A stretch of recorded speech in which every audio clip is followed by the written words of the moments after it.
Lai top slavēts Jēzus Kristus. Pārdomāsim kopā par Covid-19 pandēmiju, otro vilnu, kas mūs apgrūtina. Mēs nevaram vairs tikties kopā lekcijās. Mēs, zināmā mērā, esam neapmierināti ar šo situāciju. Mūsu brīvība tiek ierobežota. Iekšēji varbūt mēs kaut kur saceļamies, vai esam satraukti, tāpēc, ka baidamies. Ko par to varam domāt? Un kādas atbildes varam dot? Ir vērts varbūt izlasīt dažus izteikumus un dažas domas, kas ir atrodamas pēdējā pāvesta Franciska enciklikā Fratelli Tutti, kurā pāvests pārdomā kopā ar mums, ar baznīcu un ar visu sabiedrību par sociālo draudzību un par brālību. Tieši šajā tēmas ietvaros pāvests runā arī par Covid pandēmiju. Un viņš raksta: tiklīdz es rakstīju šo vēstuli, Covid-19 pandēmija negaidīti ielauzās un atklāja mūsu viltus drošības. Papildus dažādu valstu sniegtajām atbildēm ir parādījusies nespēja darboties kopā. Neskatoties uz hipersavienojumu, ir notikusi sadrumstalotība, kas ir apgrūtinājusi to problēmu risināšanu, kas skar mūs visus. Ja kāds domā, ka tas ir tikai jautājums, kā panākt, lai mēs nākotnē daram labāk, vai ka vienīgais vēstījums, šīs krīzes vēstījums ir tāds, ka mums jāuzlabo esošās sistēmas un noteikumi, īstenībā, saka pāvests, viņi noliedz realitāti. Ko ar to viņš grib pateikt? Viņš grib pateikt, ka kaut kas mums pietrūks, lai atrisinātu šo problēmu. Un kad ir bijis pirmais vilnis, ir otrais vilnis, tas nav tikai saistīts ar vienu medicīnisko problēmu vai ar vienu epidemioloģisko problēmu. Tas ir arī saistīts ar sirds pandēmiju, kas mūs skar. Tas ir saistīts ar mūsu egoismu, ar mūsu egoisma pandēmiju, ar mūsu narcisisma pandēmiju. Ja mēs šo aspektu neņemsim vērā, mēs nekad nevarēsim atrisināt šīs pandēmijas problēma vai tās pandēmijas, kas parādīsies nākotnē. Šis laikmets var būt tātad laikmets, no kuriena mēs varam iziet, lai pārvērtētu mūsu sabiedrību un lai skatīties tālāk, lai izvēlētos pareizu ceļu nākotnē. Pāvests runāja, kad ir atklājušās mūsu viltus drošības. Tas ir tās drošības, kas ir balstītas vispirms uz cilvēka materiālo sabiedrības organizēšanu, kas ir balstītas uz zināmām vērtībām. Īstenībā mēs nemaz tik droši neesam. Tehnoloģija, medicīna ir skaidri devušas atbildes un drošību šeit, pasaulē, un īpaši rietumu pasaulē. Bet tas nav pietiekoši. Mēs to apzināmies. Tāpat pāvests parāda, ka neskatoties uz visām atbildēm, kas ir bijušas, kaut kas ir pietrūcis. Ir parādījies nespēja darboties kopā. Pietrūkst solidaritāte, pietrūkst brālība, pietrūkst relacionālā dimensija cilvēka izpratnē. Mēs vispirms domājam par sevi. Tas parādās īpaši brīvības jautājumā. Daži cilvēki brīvības vārdā, absolutējot brīvību, uzskata, ka neviens nedrīkst man uzspiest kaut ko no ārpuses. Valsts nevar iejaukties manā individuālā dzīvē. Piemēram, neviens nevar man uzspiest, daži tā domā, masku nesāšanu. Viņi saceļās pret to. Tāpat arī citi īpaši baznīcā ir parādījusies arī tāda kustība un tāds virziens, kas saka, ir brīvības kults, un neviens nedrīkst uzspiest baznīcai noteikumus no ārpuses. Nu, lūk, kā tā ir pareiza atbilde? Kā atrisināt šo problēmu? Mēģināsim kopā ar pāvestu pārdomāt par mūsu sabiedrību, kurā mēs dzīvojam. Un kāda būtu pareizā atbilde?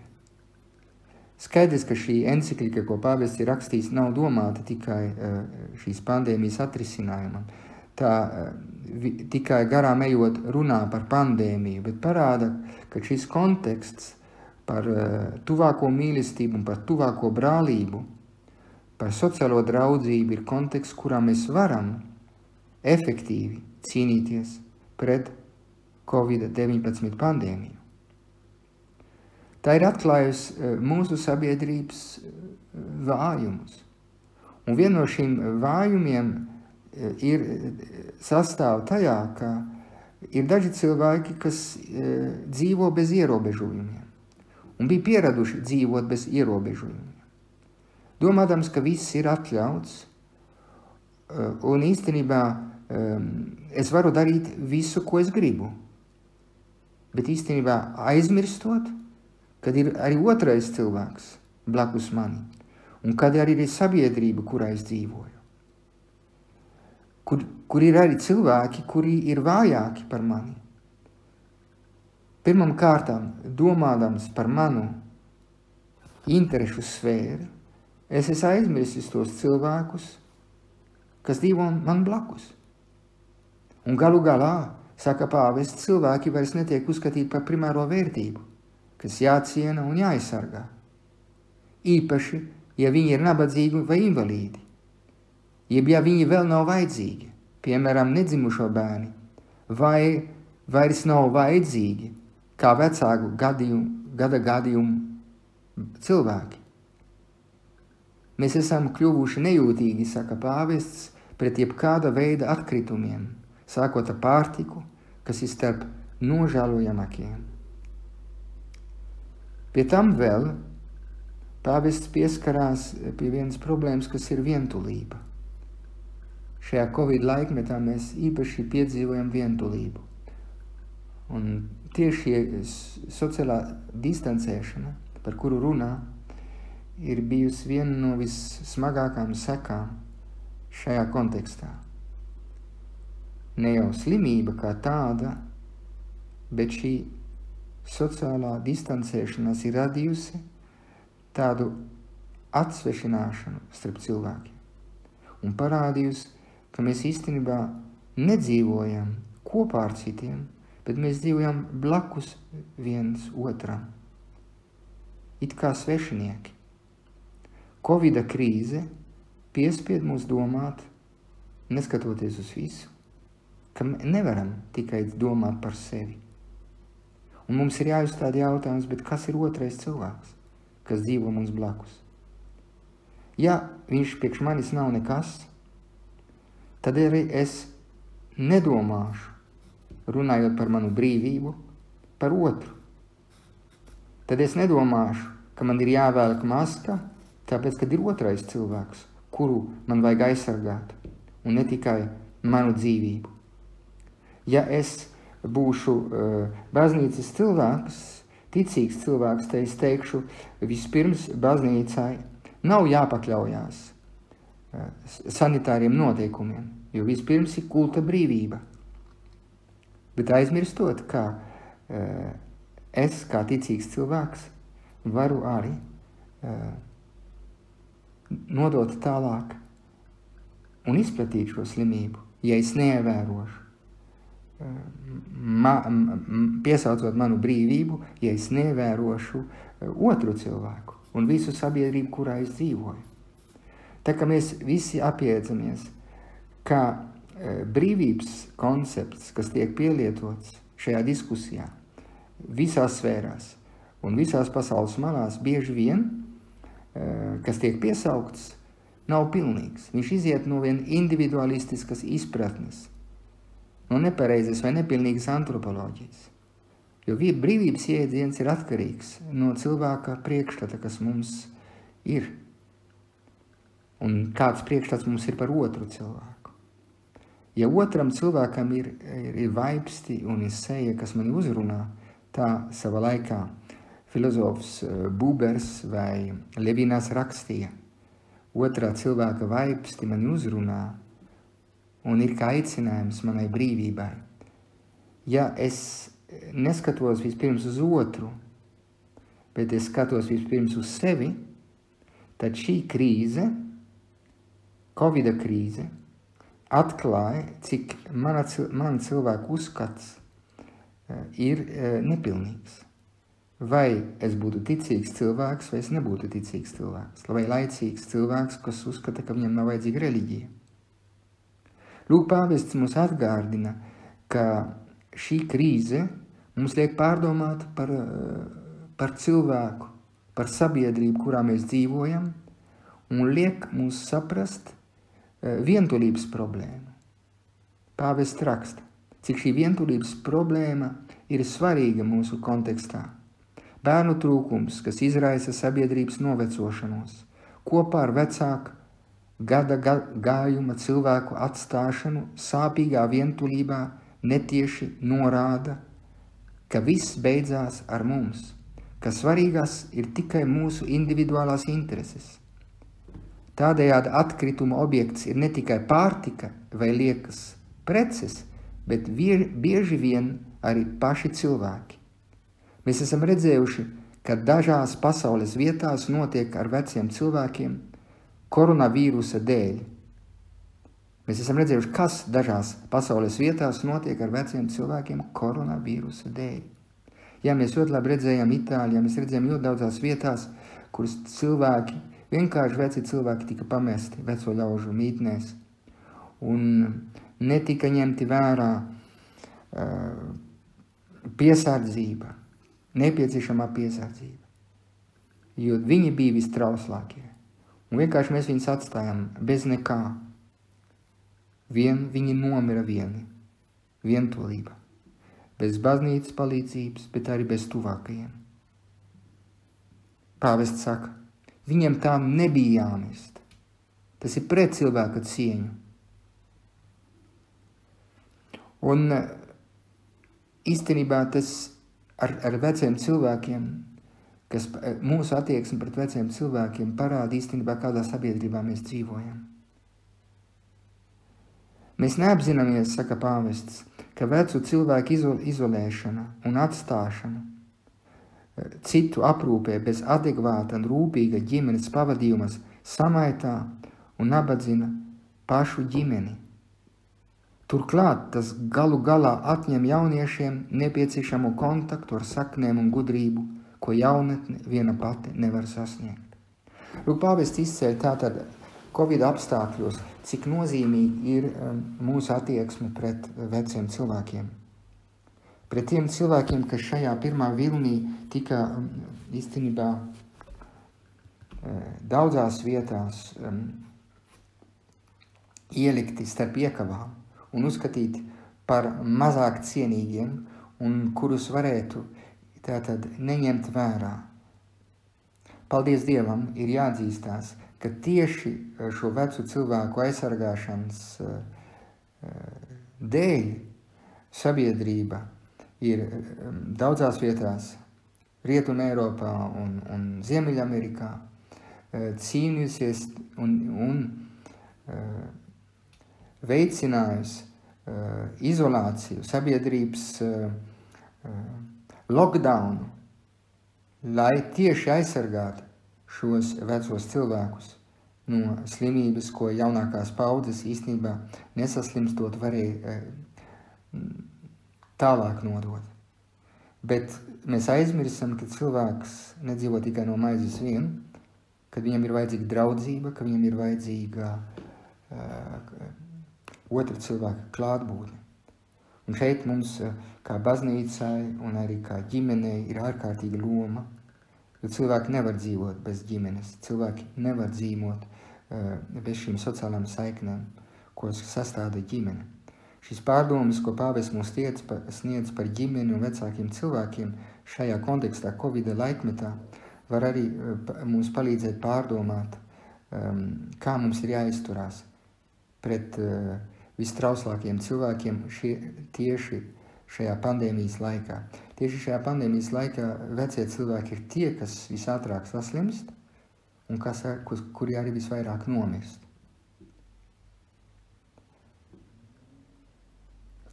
Pāvests Francisks tātad nonāk pie slēdziena tāda globālā traģēdija kā Covid-19 ir radījusi apziņu, ka esam pasaules kopiena, kas kuģo vienā un tajā pašā laivā, kur viens ļaunums nodara kaitējumu visiem. Mēs atcerējamies šajā laikā, saka pāvests, ka neviens, viņš runā par pirmo vilni, ka neviens netiek izglābts viens, ka varam tikai tikt glābti kopā. Tāpēc es teicu, saka pāvests Francisks, viņš atsaucās uz savu slaveno runu, ko viņš teica 27. martā uz Pētera laukumā, kas bija tukšs un kas iespaidoja visu pasauli. Savā laikā, tātad pirms pāris mēnešiem, viņš teica, vētra atklāja mūsu neaizsargātību un atstāja nesektas tās nepatiesās un liekās pārliecības, ar kurām mēs esam veidojuši savu darbu kārtību, savus projektus, savus ieradumus un prioritātes. Līdz ar vētru ir pazudis triks no tiem stereotipiem, ar kuriem mēs maskējam savus ego, savus es, kuri vienmēr rūpējās par viņu pašu tēlu. Un atkal ir atklāta kopīgā piederība, no kuras mēs nevaram izvairīties. Piederība kā brāļiem.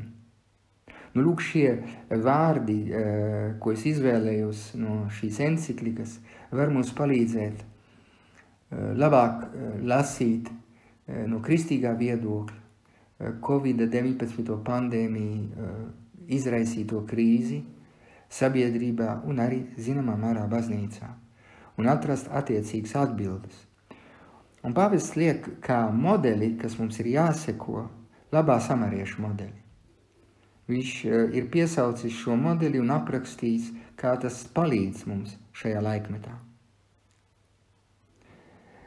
Runājot par samariešu modeli, pāvests saka, tas ir teksts, kas aicina mūs atdzīvināt savu aicinājumu, kā savas valsts un visas pasaules pilsoņiem, jaunās sociālās saiknes veidotājiem.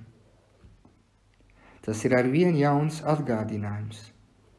Kaut arī tas ir rakstīts kā mūsu būtības pamatlikums, sabiedrībai būtu jāķerās pie kopējā labuma sasniegšanas un sākot ar šo mērķi, vienmēr jāatjauno sava politiskā un sociālā kārtība, attiecību struktūra, viņa cilvēka projekts.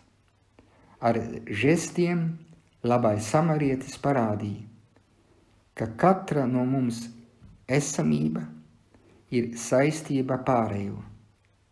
Dzīve, saka pāvests, nav laiks, kas paiet, bet gan tikšanās laiks. Šī līdzība, turpina vēl pāvests Francisks, ir izgaismojoša ikona, kas spēj izcelt, kas mums ir jāizdara, lai atjaunotu šo pasauli. Tik daudz sāpju, tik daudz brūšu priekšā, vienīga izēja ir līdzināties labajam samarietim. Jebkura cita izvēle noved vai nu uz ļaundaru pusi, kas izlaupīja šo cilvēku, kas bija ievainots, par kuru Kristus runā, vai arī uz to, kas iet garām, nejūtot līdzjūtību par ceļā ievainota cilvēka sāpēm. Līdzība parāda, ar kādām iniciatīvām sabiedrību var atjaunot. Šajā kontekstā mēs esam aicināti tātad Covid laikā pārdomāt par samariešu līdzību un saprast, kad samariešu līdzībā atrodam pamatus, lai stāvētu klāt un lai pavadītu otru cilvēku baznīcā un ārpus baznīcas. Baznīcas vārds šajā brīdī ir tieši saistīts ar labo samariešu modeli. Un aizstāvēt savu brīvību, arī kulta brīvību, šajā sabiedrībā nenozīmē aizmirst labā samariešu modeli. Tieši otrādi, nevar mīlēt Dievu, ja mēs nemīlam savu tuvāko. Šo sintēzi ir parādījis pats Kristus. Tā ir izcīla reliģija, kristietība. Tieši tāpēc, kristīgā reliģija, tieši tāpēc, ka viņi spēja apvienot Kristu, Dieva mīlestību un tuvāku mīlestību. Amen.